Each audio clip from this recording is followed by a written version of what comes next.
Well, good morning. You are too kind. You are too kind. I'd love to welcome in all our locations. Prescott Valley, we are so thankful to be part of the family with you. Welcome this morning to you. Paulden, welcome to you. I heard some great stuff about you guys this week. Super excited for what's going on out there in Paulden. And our online family that joins us at live gatherings, they're from all over. So wherever you happen to be this morning, however you happen to be joining our live gathering, welcome to you. And we're glad we get to do this together. Prescott, welcome to you. Super glad that you are here this morning. One of the things that today we need to capture is this, that when we do this is unique. And what I mean by unique is this, that because of Jesus, we get to be in a space where what this should become is authentic community. Where in this space, what should happen is you should be able to be fully known. And by space, I don't mean this room. I mean within this body of believers, within this grouping of people that we've somewhere along the way went, hey, Jesus is the big deal. We are not. And because of that, he changes everything. We're going to let that flow into everything we do. And so welcome to you. If you're new to church and you're like, what is this? Who is this group of people? We like to think of ourselves as a family because that's how God thinks of us. And as a family, we just need to walk through life. We get to walk through life. We get to lean into what he has for us. And here's the ultimate goal, that you would live, look, and love a whole lot more like Jesus. That when we're done with this, we would live the life that he has created for each of us. And we just get to encourage each other into that. One of the ways we get to do that is we get to lean into these things we call series, right? And series are just a group of talks that are rallied around trying to get our church family to go, hey, for the next several weeks, we're going to think about this. And for the next several weeks, we're going to think about grace. Right up top, here's your definition of grace. It's undeserved goodness of God. That grace is this undeserved, I didn't earn it, I didn't do the right things to get it. It's undeserved, and it's the best of God just given. And we'll talk about that as we unpack. But here's the problem. Sometimes I think we get in a mindset that is very similar to what happened to me on the way to church last night. So I always get nervous when I'm on my way to church and God goes, hey, there's your intro. I'm going to make you live your intro to your message. It's like, can we do it a different way? But on the way to church last night, I'm in my car, and one of the roads I have to go down, there's a light at the bottom, and this light is like notorious for, if you're there by yourself, you swear it doesn't work, right? You're sitting there and you're like, do I just run the red, right? And if you wait long enough, it always changes. So I'm like, So we're sitting there last night, and I'm car 3. Okay, so there's 2 cars in front of me. I'm the 3rd car, and the light turns green. And the person doesn't move. And it just creates that awkward tension, right? Like, well, it's not my job to honk my horn, right? It's not my job to alert the person. I'm car 3. That's the job of car 2, right? Clearly, there are rules to this. And so I'm waiting for car 2, and when you know it, car 4 lays on the horn. And now I'm like, no, wait a minute. You're car 4. You don't get to jump me in line to lay on the horn. You're not doing your job. And I'm like looking in my mirror trying to make out like, what type of person is it? And so there's a little bit of feelings happening at this point. And so I'm like, okay, it's a 1 lane. He can't pass me right now. Should I go slower through the light? Like, you know what I mean? You seem like you're in a rush. Let me help you out. Patience is a virtue. I didn't do it because I was on the way to church, right? And the whole message is about grace. That doesn't seem like it fits. But so we go around the corner. Then it's a 2-lane road. And now the person is like right up behind me. And I'm like, it's a 2-lane road. Go around me already, right? So I'm driving, and now I might have been getting a little more feels, okay? So we turn the corner. We're going up another road, and it's 2 lanes again. But there's 2 cars in front of us, and you can tell, like, you're watching and going, oh, that lane's going faster. And I can see the person behind me, like, doing one of these, right? And I'm like, and by the way, if you're the person, I am talking about you. Okay, so I can see them doing one of these, and literally crosses my mind, should I cut them off? And then wouldn't you know it, they were going to Walmart. Like, okay, you're in a rush for Walmart, cool. But I think sometimes we think God is like I was as a driver. And here's what I mean. That I think that everybody wrestles with the same question. Some people wrestle with it for a lot longer. But when am I going to do something that annoys God so much that he's just done with me? When do I do something? When do I honk the horn from the fourth position too many times to where God goes, I'm just going to make your life really difficult? Oh, when do I do enough that God just goes, you know what? I'm just going to cut you off. And if we're real honest, one of the questions we wrestle with is when's the point when God just looks at me and he goes, enough is enough. I am tired of you, I am frustrated with you, and I am done. We're going to talk about this in this series. We're going to talk about this thing called grace. And we're going to talk about how grace works. And we're going to frame it up to start out with, if you have a Bible, we're in Ephesians chapter 1.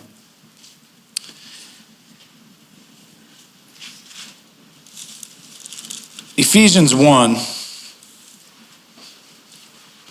And in verse 7 it says this, in him we have redemption through his blood, the forgiveness of sins in accordance with the riches of God's grace, that he lavished on us with all wisdom and understanding. In him we have redemption through his blood. That word redemption is that you have been rescued. You have been set free. You have been taken from where you are and brought over here. How in Jesus, through his blood, we have redemption. We have been set free. And when you've heard this, if you've been around church, you've heard this message. You hear that Jesus sets you free. You know that it's in his blood, right? And you know that the forgiveness of sins that's been given. And sometimes if we're not careful, what we do is this with grace. We treat grace like it's a drop. And when it comes to salvation and we meet Jesus for the first time and we're like, man, I know I can't do it. My sin is too much. My errors and wrongs are too much. My own self-righteousness isn't cutting it. I can't do enough to get to where you are, God. I need you to do something. In steps Jesus and we go, oh, thank you for the drop of grace. Oh, thank you for that drop of grace too. It covers me just enough to get me in the door, right? And then we have this impression that at salvation is where grace happened. That grace was given, but it was given just enough to make sure you're good. But there's some words in here. There's some words that are captured here. You see, because to capture these words, I was like, okay, well, let's use buckets. And so with the title of the series is Buckets of Grace. To express that there's a lot, right? That if we think of a droplet, it's going to be dumped. And I have this whole picture of like this little stick figure, like a Lego man. And we're just going to dump buckets of water on till it's overflowing and he's floating and swimming. The problem with a bucket is what? It runs out. A bucket has an end. And so hindsight, I wouldn't have called it buckets of grace. Because these words, a bucket doesn't actually capture what these words are. You see, it says, in him, we have redemption through his blood. We've been set free. We've been saved. We've been ransomed. And on top of that, it says that we have the forgiveness of sins. And then it goes a step further and says, in accordance to the riches of God's grace. That word riches is if you have a scale of value on the top shelf is what that word riches means. So on the top shelf, the most valuable of valuable, the riches of what? God's grace, God's undeserved goodness to you.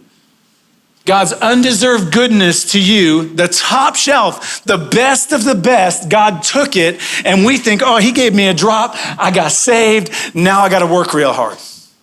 No, that's not what it says. It says that top shelf, the best of God's grace, he took it and he lavished it on us. That word lavished we don't use very often. If you go back to the original Greek, what they were trying to get at was this. That word means super abundance. That God's grace was given in a super abundance to you.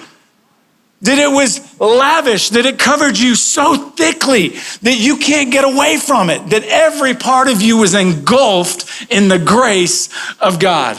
The undeserved. Undeserved, why? Because you can't earn it. You can't do enough to get it. There'll never be a point in your life where you go, I'm just good enough now that I get this. This is mine. I earn this. No, it's undeserved. And the goodness of God has been given to you. That was your salvation. But while a droplet doesn't quite catch it, and a bucket doesn't quite catch it, I want to give you a picture that I hope puts an exclamation on some stuff. I hope that you catch that grace is super abundant. It doesn't run out. And grace is for you. I think I saw Justin. Justin, you want to give me a hand? Yeah. Come on, Justin. I need help. This is Justin, y'all. You can come up the stairs on that side. Justin, by the way, for those of you on the online family who get to enjoy the sound the way you do, it's because Justin serves every week up in a little room mixing sound for the online family. Can we give Justin a hand? What's up, brother? Don't hate me yet. It's all right. Don't hate me yet. So I want to make a point. Okay. Are you willing to go in the tub for me? Dude, I would do that for you, John. Heck yes. And you had no idea. No, I'm shaking right now. Yes. Here's the thing. The water represents grace. And I want to show you what happens when grace meets us through the person of Jesus. But do me a favor. Okay. Can you go down and stand right down here for me next to that? Thank you.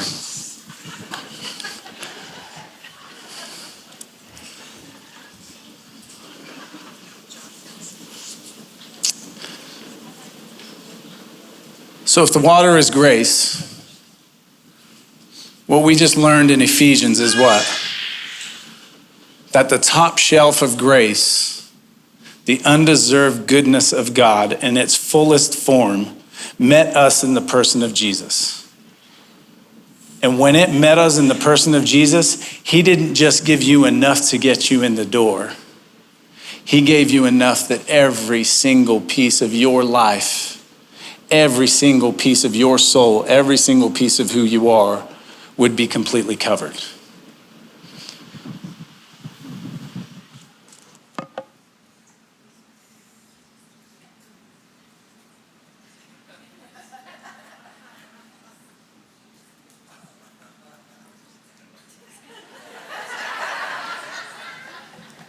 Did you say you love me?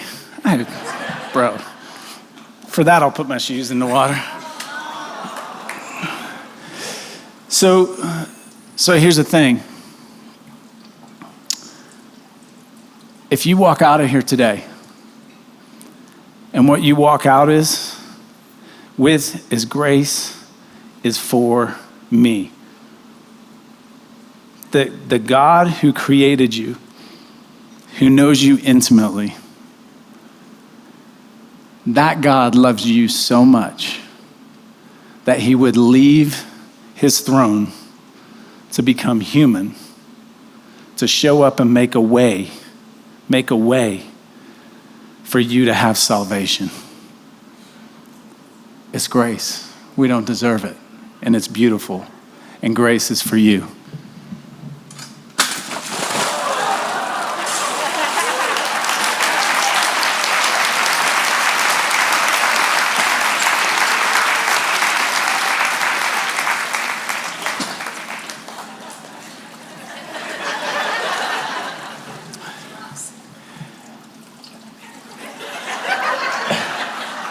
Somebody said this was a good idea. I'm not so sure anymore.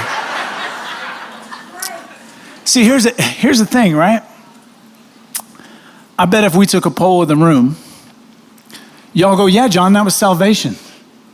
That was when I met Jesus, right?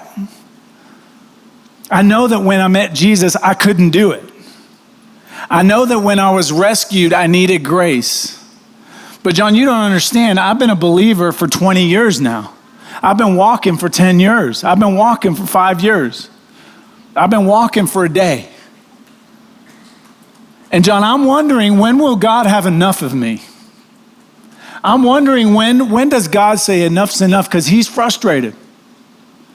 I want to introduce you to a verse, or a collection of verses. They're in Corinthians chapter 2 and verse 12. And the context for this is the Apostle Paul. And the Apostle Paul, this is post-salvation. This is not the Apostle Paul just meeting Jesus. He is a leader in the church. He is a leader of leaders within the church. He is going around other places, establishing churches. He is writing this letter to a church. So this is somebody who is mature in their faith. He has walked with God. And God's given him a moment. God's given him out of this, literally, an out of the world, this world experience. And yet, in the midst of that, it says that something happened to him, that he prayed 3 times and pleaded with God, would you take this away from me? It's too much. And then this is what he says in 12:9. But he said to me, my grace is sufficient for you, for my power is made perfect in weakness. Therefore, I will boast all the more gladly about my weaknesses. You catch that, right? What is he boasting about? His weaknesses, the thing that he lacks strength in, his inadequacy, the thing that makes him not enough. He's going, I'm actually boasting in the thing that makes me not enough, so that Christ's power may rest on me. That is why, for Christ's sake, I delight in weaknesses, in insults, in hardships, in persecutions, in difficulties. For when I am weak, then I am strong. What's amazing, and I didn't see it until last week.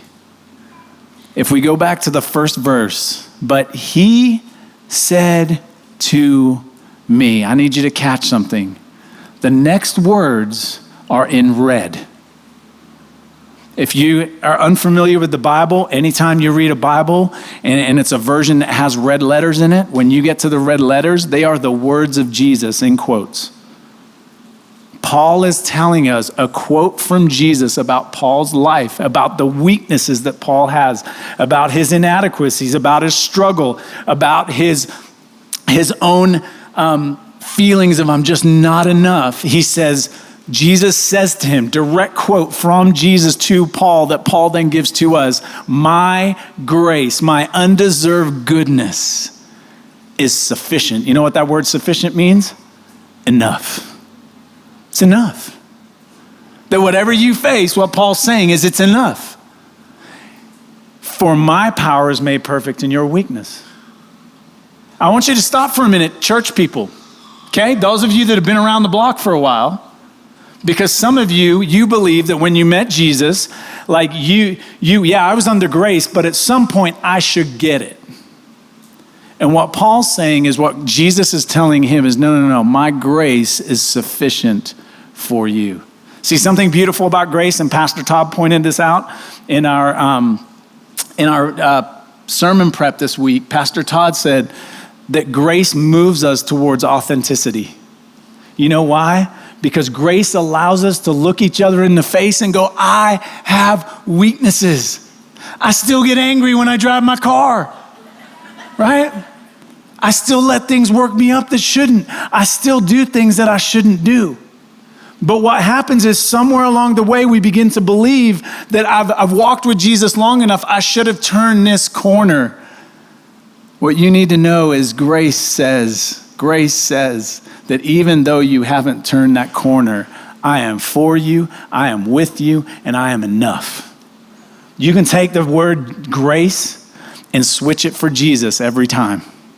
Jesus is sufficient in your weakness. And I can hear it. Your brain, I'm telling you this and you're going, yep. And your brain's going, but I know where you were last night. Right? Because that's how it works.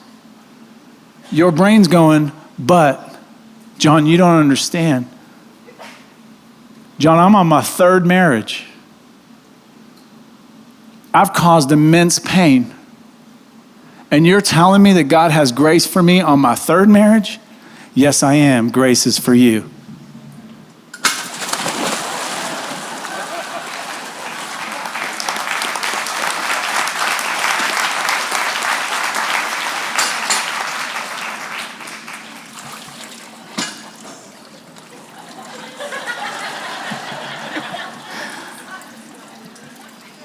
You know what? I'm just going to tell you anyways because I think it's funny.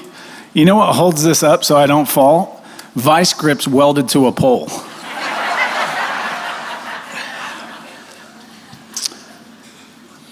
But here's the thing. Some of you but John, you don't know. I'm still struggling with the same old sin 20 years later. Surely God's tired of me by now. Surely God's had enough. My grace is sufficient for you 20 years later. Grace is for you.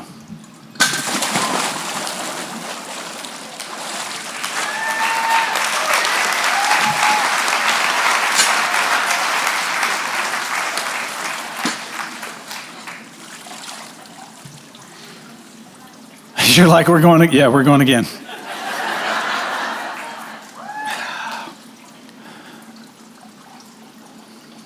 For some of you, but John, I feel like I've ruined everything. I met Jesus. I know he saved me. But along the way, I lost myself. Along the way, I picked up habits. And those habits have cost me dearly with relationships. How can I show up at church? How can I show my face back to a God where I don't feel like I'm enough? Can I relieve you of something? You are never enough. None of us are. If I could put the elders here, every single elder would tell you the same thing, that they feel completely inadequate, but by the grace of God. Grace is for you.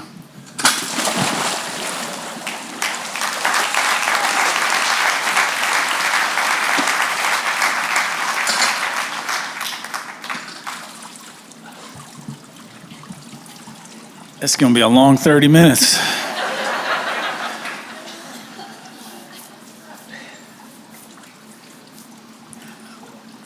Can I be honest with you? I don't think I'm supposed to stop yet. There's this thing called the Holy Spirit that's not told me to get off the stool yet. You see, I think what's interesting is the longer you're around church and the longer you walk with Jesus, I actually think the harder it gets sometimes because we believe we're supposed to be better than what we actually are.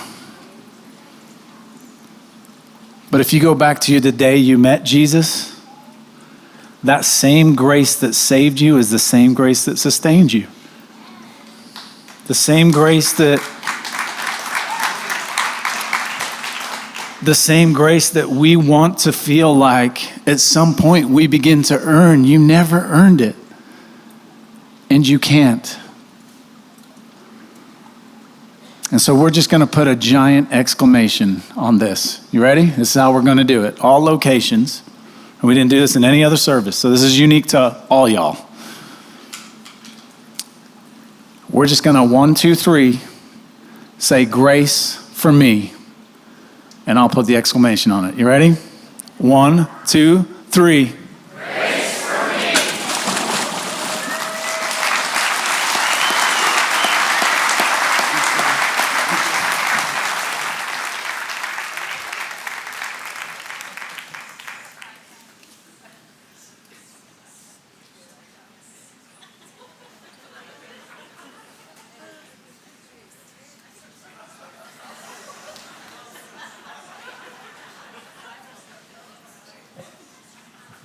Oh, we're not done.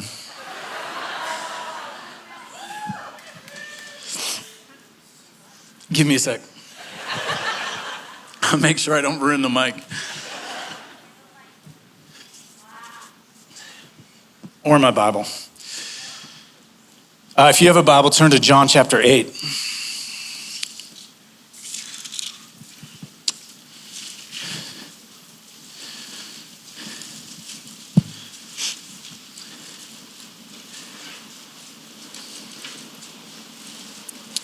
In verse 1, but Jesus went to the Mount of Olives. At dawn, he appeared again in the temple courts where all the people were gathered around him, and he sat down to teach them. The teachers of the law and the Pharisees brought in a woman caught in adultery. They made her stand before the group and said to Jesus, "Teacher, this woman was caught in the act of adultery.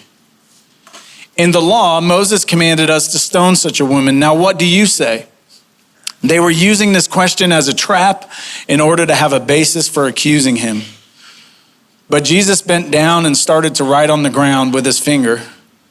When they kept on questioning him, he straightened up and said to them, "Let any one of you who is without sin be the first to throw a stone at her." Again, he stooped down and wrote on the ground. At this, those who heard began to go away one at a time, the older ones first, until only Jesus was left, with the woman still standing there. Jesus straightened up and asked her, "Woman, where are they? Has no one condemned you?" "No one, sir," she said. "Then neither do I condemn you," Jesus declared. "Go now and leave your life of sin." We're given a picture, and the picture is a group of leaders, religious leaders. And they have caught a woman in the act of adultery. There's a school of thought that goes along the lines that part of this group of men that are gathered around now with Jesus and this lady who's been caught in her most vulnerable moment, a school of thought is that the gentleman that was actually involved with her in the act of adultery is actually standing with these men accusing her, because they set a trap. And so as they're around, the trap is, "Hey, Jesus, what do you say? Do you say that this person, we should honor the law and stone this person? And if you say that, Jesus, then what happened to forgiveness of sins that you've been preaching? Or are you going to forgive her sins and ignore the law?" And it's at this point I love who our Jesus is. Because what you get is, remember, Jesus, as we're told in the beginning of John, Jesus is full of grace and truth. You might say he was dripping with grace everywhere he went. And as Jesus is there and the men are around and they're throwing accusations, Jesus just stoops down into the dirt. Now, we don't know why. We can only guess. Pastor Bob this week in our sermon prep said, "I wonder if he was just creating a distraction." Because it's believed that this woman potentially may not have had any clothes on or wrapped at best in a sheet. I wonder if he was just creating a distraction to take everybody off of her shame and embarrassment. That's beautiful. We don't know for sure. What we do know is he changed his posture. I love that he changed his posture for this reason. That the accusers were all standing. All of the accusers are standing, and Jesus chooses to remove himself from what? Being an accuser.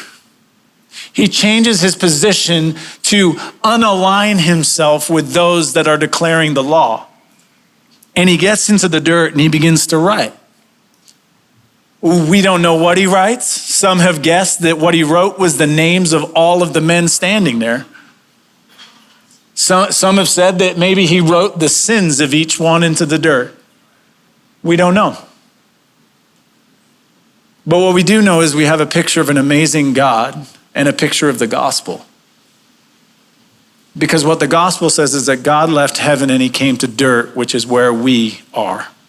And he met us in the dirt. Maybe just this: grace meets you where you are at, not where you think you should be. Grace meets you in the dirt today. How dusty is it? How dirty is it today? And at some point, they continue to question Jesus. They begin to badger him, if you like. To which Jesus then straightens up.